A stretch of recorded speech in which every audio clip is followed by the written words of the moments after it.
Good morning twelfth standard. आज जो हम चैप्टर 4 का सम करने जा रहे हैं एक तरह का रिवीजन ही है। पहले ये हो चुका है, मैंने बोर्ड पे क्वेश्चन नहीं लिखा। लगभग सबके पास टेक्स्ट बुक है, तो टेक्स्ट बुक में से क्वेश्चन जरूर देखना, और अगर नहीं भी है तो इस सम के साथ मैं टेक्स्ट बुक का पीडीएफ भेजने वाला हूं, वो अपने पास जरूर रखना। अब ये सम जो है वो सम नंबर 10 है, एक्सरसाइज का सम नंबर 10 है। मेरे पास एक बैलेंस शीट दी गई है जिसमें 3 पार्टनर है, राजेश, पुष्पा और प्रतिभा। राजेश, पुष्पा और प्रतिभा, जिनका ओल्ड रेशियो जो दिया हुआ है 2:3:1, मतलब इनका जो रेशियो था वो 2:3:1 था। अब पार्टनर ने ऐसा डिसाइड किया कि रेशियो को बदल के कर देते हैं 1:1:1। मैंने आपको कहा था रीवैल्यूएशन अकाउंट कब बनाना पड़ता है, जब पार्टनर अपना रेशियो चेंज करते हैं, या तो न्यू पार्टनर एडमिट होता है या कोई पार्टनर रिटायर होता है। इस केस में पार्टनर अपना रेशियो चेंज कर रहे हैं, तो हमें क्या बनाना है, रीवैल्यूएशन अकाउंट बनाना है, पार्टनर्स कैपिटल अकाउंट बनाना है, और तीसरा बना लेनी है बैलेंस शीट। ये मैं आपके सामने बनाऊंगा। 15 से 20 मिनट का ये टाइम लगता है इस बैलेंस शीट को बनाने में, और इस पर 8 मार्क का वेटेज है। इस पर जो आपका वेटेज है 8 मार्क का। तो पहले 2 मिनट आप आराम से क्वेश्चन को रीड कर लो। क्वेश्चन में 3 पार्टनर दिए गए हैं और वो अपना रेशो चेंज कर रहे हैं। ये सम ऑलरेडी एक बार मैंने पहले भी करवाया है, बट पहले हमने सिर्फ रीवैल्यूएशन अकाउंट बनाया था। अब हम रीवैल्यूएशन के साथ साथ पार्टनर्स कैपिटल अकाउंट भी बनाएंगे और साथ में बैलेंस शीट भी बनाएंगे। ओके, तो सबसे पहले मैं बैलेंस शीट रीड करता हूं। लिखा हुआ लैंड, मैंने आपको क्या कहा था, बैलेंस शीट रीड करते हुए आपको जहां जहां एडजस्टमेंट है वहां वहां आपको रखते जाना है। तो पहले मैंने दिखा दिया लैंड। लैंड जो दिखाया गया है 1,80,000। मैंने इनर कॉलम में क्यों रख रहा हूं, क्योंकि इस पर एडजस्टमेंट है। सेकंड नंबर दिखाया गया है बिल्डिंग। बिल्डिंग दिखाई गई है 3 लाख। मैंने उसको भी इनर कॉलम में रख दिया क्योंकि उस पर भी एडजस्टमेंट है। आगे बढ़ते हैं। नेक्स्ट, बिल्डिंग के बाद मुझे दिखाया गया है मशीन। मशीन दिखाई गई है 1,20,000। मैंने उसको भी इनर कॉलम में रख दिया क्योंकि वहां पर भी एडजस्टमेंट है, तो मशीन हो गई 1,20,000। नेक्स्ट दिखाया गया है इन्वेस्टमेंट। इन्वेस्टमेंट दिखाई गई है 40,000 की, तो मैंने इन्वेस्टमेंट पे भी एडजस्टमेंट है। इन्वेस्टमेंट को मैंने क्या कर दिया, 40,000 दिखा दिया। अब आगे बढ़ते हैं। नेक्स्ट लिखा हुआ है डेटर। डेटर 50,000, बट डेटर में 2 एडजस्टमेंट है, तो मैंने डेटर के नीचे 2 लाइन जितना गैप छोड़ दिया। नोटबुक का आपको छोड़ना हो तो 3 से 4 लाइन छोड़ सकते हो। डेटर्स जो दिखाए गए हैं, मेरे पास डेटर्स दिखाए गए हैं 50,000 रुपीज, तो मैंने डेटर्स दिखा दिए 50,000। आगे हम बढ़ते हैं। डेटर्स के बाद आपका लिखा हुआ है बिल्स रिसीवेबल 10,000। डेटर्स में भी एडजस्टमेंट है, बट बिल्स रिसीवेबल में कोई एडजस्टमेंट नहीं है। तो बिल्स का जो है वो कितना अमाउंट है, बिल्स का अमाउंट दिखाया गया 10,000, तो 10,000 मैंने दिखा दिया, कोई एडजस्टमेंट नहीं है, तो सीधे आउटर कॉलम में। नेक्स्ट है क्लोजिंग स्टॉक। क्लोजिंग स्टॉक जो दिखाया गया है 35,000, तो क्लोजिंग स्टॉक मैंने दिखा दिया। स्टॉक है 35,000। चेक कर लो, स्टॉक में भी एडजस्टमेंट, यस स्टॉक में भी एडजस्टमेंट है, तो क्लोजिंग स्टॉक 35,000 जिसको मैंने इनर कॉलम में दिखा दिया। राइट, आगे बढ़ते हैं। उसके बाद बैंक बैलेंस और कैश बैलेंस है। बैंक बैलेंस 60,000, कैश बैलेंस 30,000, तो बैंक 60,000 आउटर कॉलम में, कैश 30,000 वो भी आउटर कॉलम में। नेक्स्ट दिखाया गया है income receivable, that is also our assets. Income receivable 4,000, तो वो रिसीवेबल भी मैंने एसेट साइड में डायरेक्टली दिखा दी। मैंने एसेट साइड का कॉलम कंप्लीट कर लिया है। एसेट साइड का जो कॉलम है, जितनी भी चीजें थी वो मैंने एसेट साइड पर दिखा दी। अब मैं आ जाता हूं लायबिलिटी साइड। लायबिलिटी में सबसे पहले दिखाई गई है तीनों की कैपिटल, और कैपिटल आपको पता है कैपिटल अकाउंट में जाती है। मैंने कैपिटल अकाउंट में दिखाया word by balance brought down. By balance brought down 2 lakh, 1 lakh, 2 lakh, इनकी कैपिटल है 2 लाख, सेकंड पार्टनर 1 लाख और थर्ड पार्टनर 2 लाख। कैपिटल के बाद जो नेक्स्ट दिखाया गया है 10% बैंक लोन 80,000, वो हमारी लायबिलिटी है। बैलेंस शीट जब हम बनाते हैं ऊपर थोड़ा स्पेस छोड़ के यहां मैं दिखा देता हूं 10% बैंक लोन,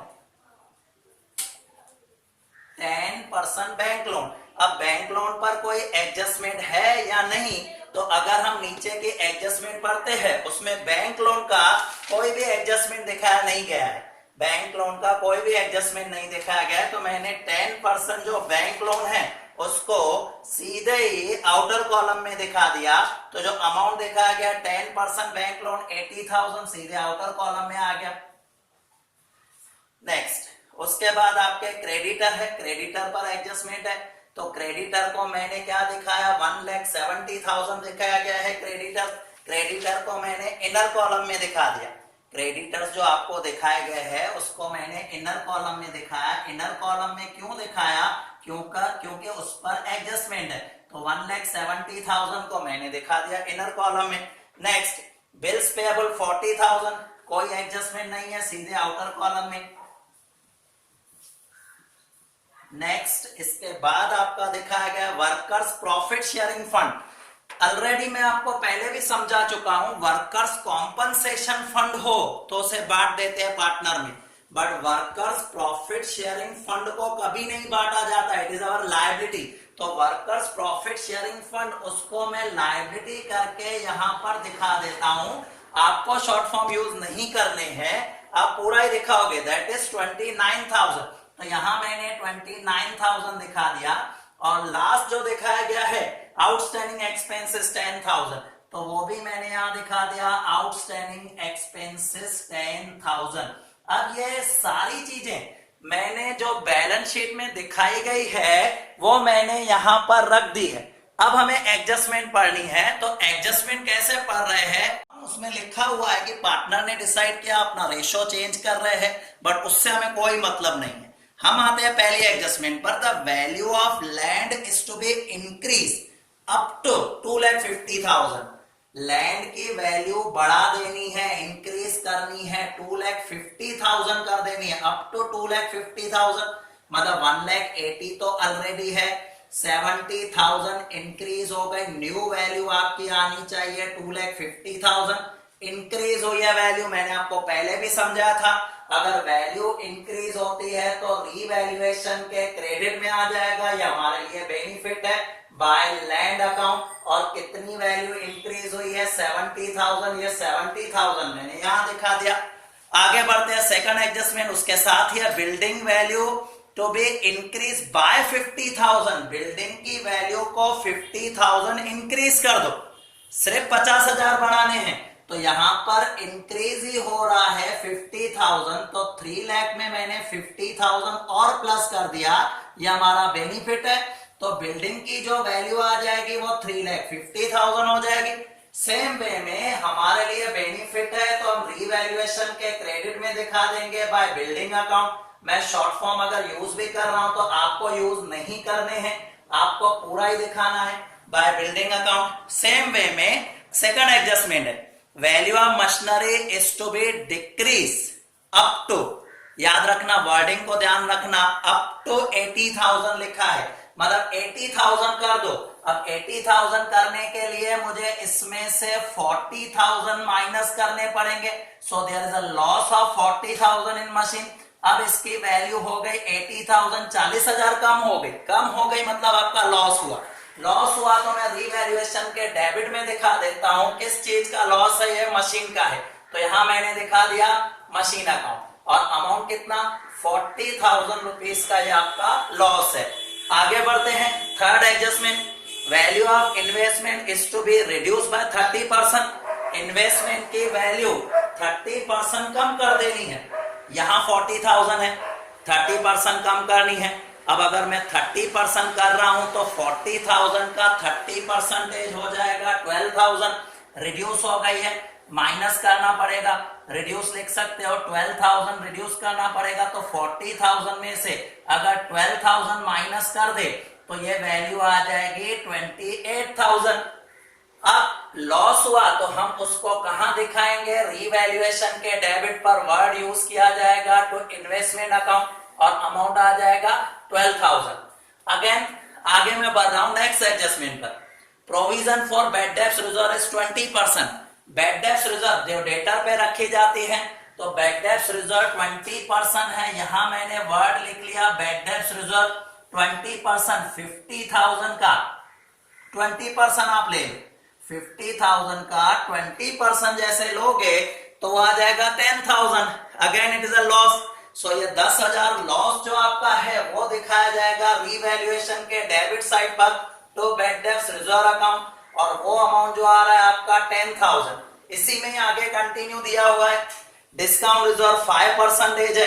अब डिस्काउंट रिजर्व की मैं बात करूं तो डिस्काउंट रिजर्व जो रिमेनिंग अमाउंट है उस पे लगाया जाएगा 40,000 का 5% आप ले लो, अगेन इट इज 2,000। तो आउटर कॉलम में जो अमाउंट आएगा वो हो जाएगा 38,000। तो ये 2,000 भी हमारे लिए बिजनेस के लिए लॉस है। सो यहां मैंने दिखा दिया डिस्काउंट रिजर्व अकाउंट। आप शॉर्ट फॉर्म मत यूज करना, आपको पूरा ही दिखाना है। डिस्काउंट रिजर्व आ गया 2,000। आगे मैं कंटिन्यू कर रहा हूं। आगे क्या लिखा हुआ है? आगे ऐसा दिखाया गया है stock of value 15,000 is to be reduce by 20%।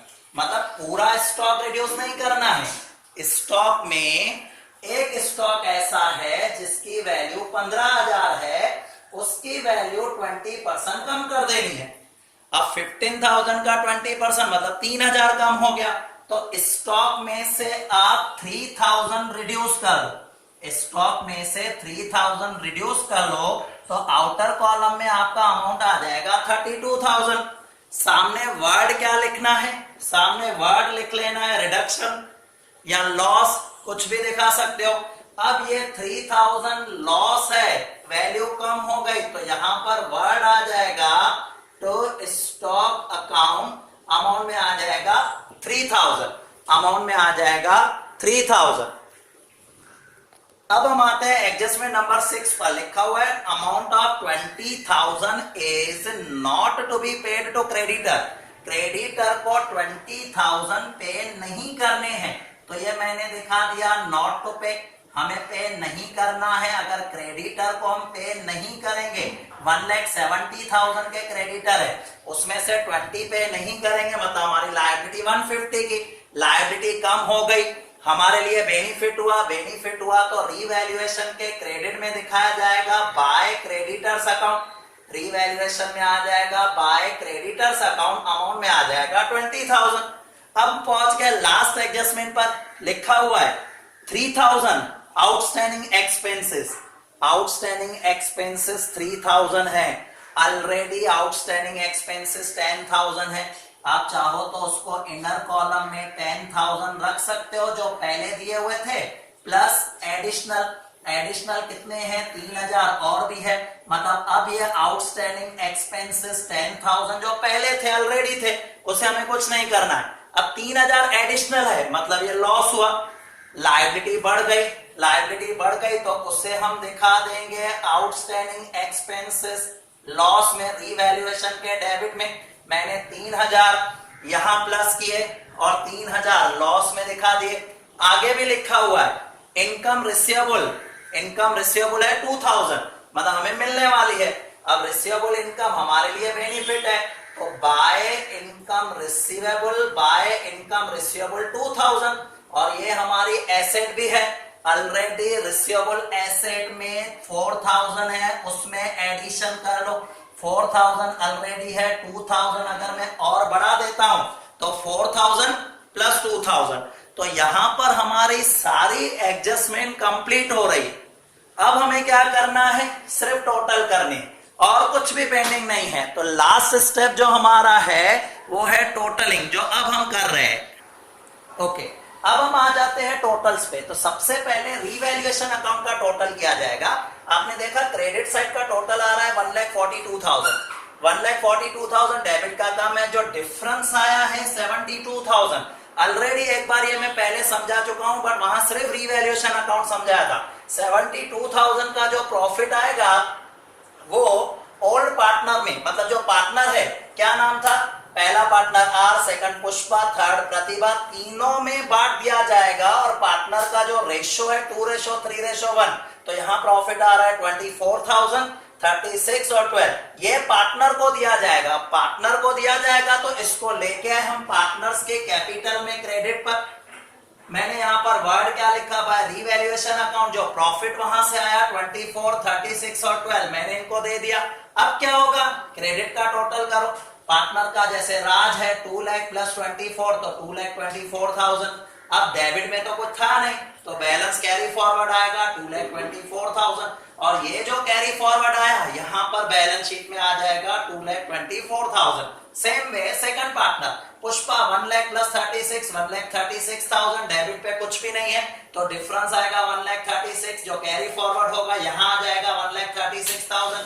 And third आप देखोगे तो 2,12,000 है, 2,12,000 डेबिट पे कुछ नहीं है तो ये 2,12,000 कैरी फॉरवर्ड होके नीचे आ जाएगा। अब हमने तीनों की कैपिटल रख दी है, सिर्फ लास्ट अब टोटल करना है। तो जैसे ही मैंने टोटल किया तो बैलेंस शीट का टोटल आ रहा है 8,84,000 लायबिलिटी साइड और एसेट साइड पे टोटल आ रहा है 8,84,000। तो इस तरह से 15 से 20 मिनट में ये सम आपका आराम से हो सकता है। मैंने एक्सप्लेन करते करते करते आपको एक्सप्लेन किया है, लिखा हुआ है सब, फिर भी मुझे 16 to 18 मिनट का टाइम लगा। आप अगर ये खुद कर रहे हो, स्पीड से कर रहे हो तो आराम से 12 से 13 मिनट में कर सकते हो। और ये सेम सम आपका बोर्ड में 8 मार्क का आता है, 8 मार्क का एडमिशन चैप्टर में से, 8 मार्क का रिटायर में से। मतलब अगर मैं कह सकूं 16 मार्क का वेटेज है तो भी कह सकते हो, राइट। तो आपको क्या करना है और प्रैक्टिस करनी है इसकी। पॉसिबल हो तो सेम सम रिपीट करो जिससे आपकी स्पीड बढ़ जाएगी। बाकी हम नेक्स्ट वीडियो में डिस्कस करेंगे।